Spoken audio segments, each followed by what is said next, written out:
Subscribe कीजिए हमारे channel नूर रज़ा को और बेल आइकन को प्रेस कीजिए जिससे आपको हमारी न्यू वीडियो की नोटिफिकेशन मिलती रहे।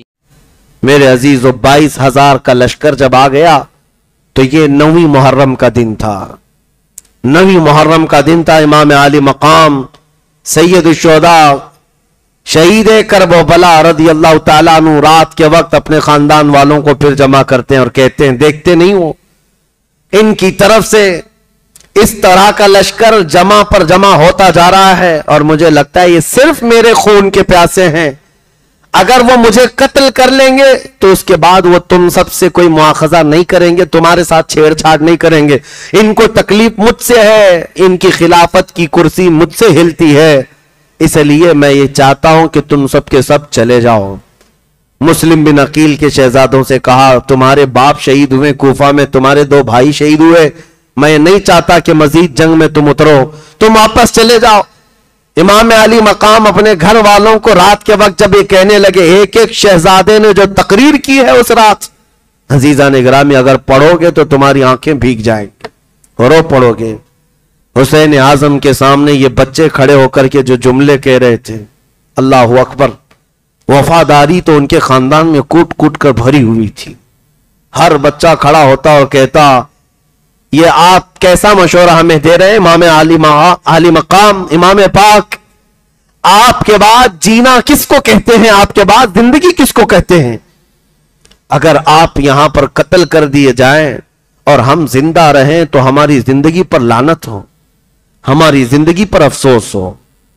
ऐसा हरगिज नहीं होगा कि जब तक हम जिंदा हैं आपकी तरफ कोई तीर भी आए। इमाम अली मकाम के ये जानिसारों की जो जमात थी, कमाल के लोग थे।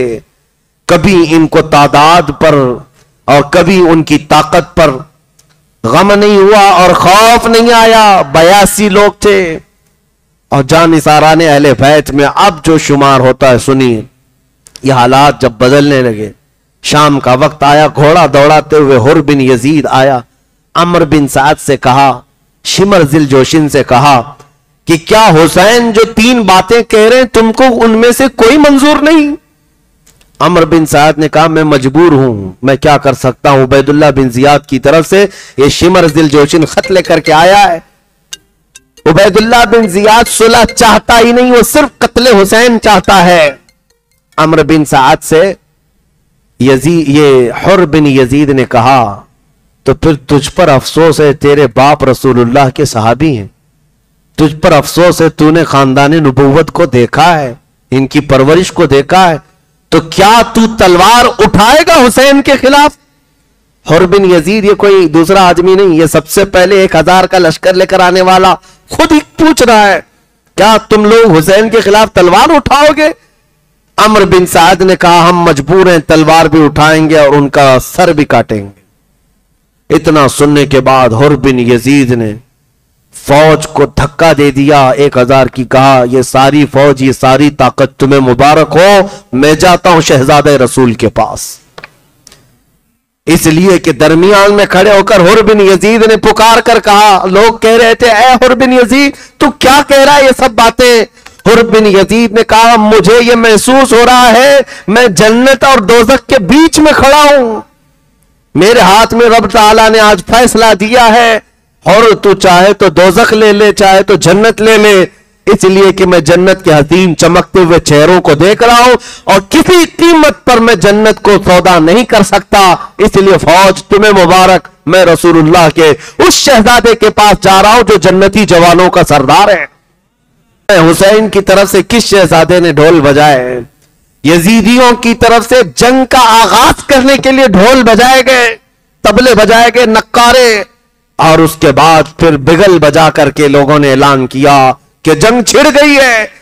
हैरत होती है उन जालिम कुत्तों पर कि रसूलुल्लाह के खानदान के 3 दिन के भूखे और प्यासे शहजादों से लड़ने के लिए 22,000 के नामर्दों की फौज जमा कर ली और जंग का ऐलान करते हो। फिर भी हुसैन आजम का एक शहजादा पीछे हटने को तैयार नहीं, मुंह फेरने को तैयार नहीं। जंग का बिगल बज गया तो घर के अंदर से खीमे से औरतें सहम गई कि क्या हकीकत में ये पूरी फौज हम पर टूट पड़ने वाली है, ये रसूलुल्लाह की उम्मत है। इमाम अली मकाम ने कहा, सबर सबर। फिर अम्र बिन साद जो सिपह सालार था यजीदी फौज का, लोगों को बुलाया और जो झंडा उठाया हुआ था उस शख्स को बुलाया और कहा गवाह रहना, कमान में तीर डालता है और सबसे पहला तीर इमाम हुसैन के खीमे की तरफ फेंका। कहा तुम लोग गवाह रहना, जंग की इब्तिदा करने वाला मैं हूं, सबसे पहला तीर चलाने वाला मैं हूं, ताकि अमीरुल मोमिनीन यजीद के पास से मुझे इनाम और इकराम मिले और मेरे लिए जो परवाना रे की हुकूमत का दिया गया था उसका मैं हकदार हो जाऊं। ये कैसी लालच थी, ये कैसा हिर्स था, कैसा तमा है। अजीजा ने गिरामी औकात जंग छिड़ गई तो हुर बिन यजीद जो शख्स थे जो खीमे हुसैन में एक रात पहले आए थे, इमाम अली मकाम के पास आकर कहते घोड़े से उतरे बगैर कि इमाम मुझे जाने दें, इमाम अली मकाम मुझे जाने दें। इमाम अली मकाम के दस्ते पाक को चूम कर वो मैदान में आए। ये सबसे पहले इंसान थे जो कूफियों को ललकारते हुए कहा तुम्हें पता है कूफा में मेरा नाम क्या है, कूफा में मेरा नाम क्या है, मुझे कूफा का पहलवान कहा जाता है किसी की मां ने दूध पिलाया तो आओ। कूफी वैसे ही बुज़दिल लोग थे, तलवारों की झुरमुट में आते और झुंड में हमला करने वाले लोग। ये हुर बिन यजीद के पास कोई आने को तैयार नहीं था। अम्र बिन साद बड़े बड़े लोगों का नाम ले लेकर धक्का देकर भेजा करता था कि जाओ इसके मुकाबिल में, जाओ इसके मुकाबिल में। हुर बिन यजीद का हाल ये था बिफरा हुआ जैसे इंसान हो और जो करीब आए गाजर मूली की तरह उसे काट कर टुकड़े कर दे। एक ही हुर बिन यजीद है तकरीबन कुछ घंटों में 120 लाशें गिरा चुका था। वो किसकी लाशें थी? हुर बिन यजीद ने यजीदियों के खीमे के अंदर ऐसी खलबली मचा दी थी। मैं अक्सर ये कहा करता हूं एक दिन खीमे हुसैन में आने वाले हुर बिन यजीद की ताकत का हाल ये है वो चंद घंटों में 120 यजीदियों के पसीने निकाल दे, बल्कि उनके खून को जमीन पर बहा करके दुनिया को ये बता दे एक दिन से अगर दामन से दाबस वाबस्ता हो जाए तो ताकत का ये हाल है, तो फिर रसूलुल्लाह के खानदान में हुसैन की गोद में पले हुए शहजादों की ताकत का हाल क्या होगा।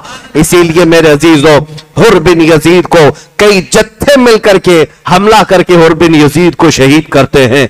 ज़ुहैर बिन क़य्यिन बजली जो काफिले में इमाम अली मकाम के साथ हुए थे वो आए, हबीब बिन मुजाहिर आए, मुस्लिम बिन औसजा असदी ये इमाम हुसैन के जानिसारों में से हैं, ये चाहने वाले मुहिब्बान अहले बैत में से हैं। ये आए इजाजत लिए और इमाम अली मकाम मना करते थे मुझे जाने दो, मुझे जाने दो, मुझे बात करने दो।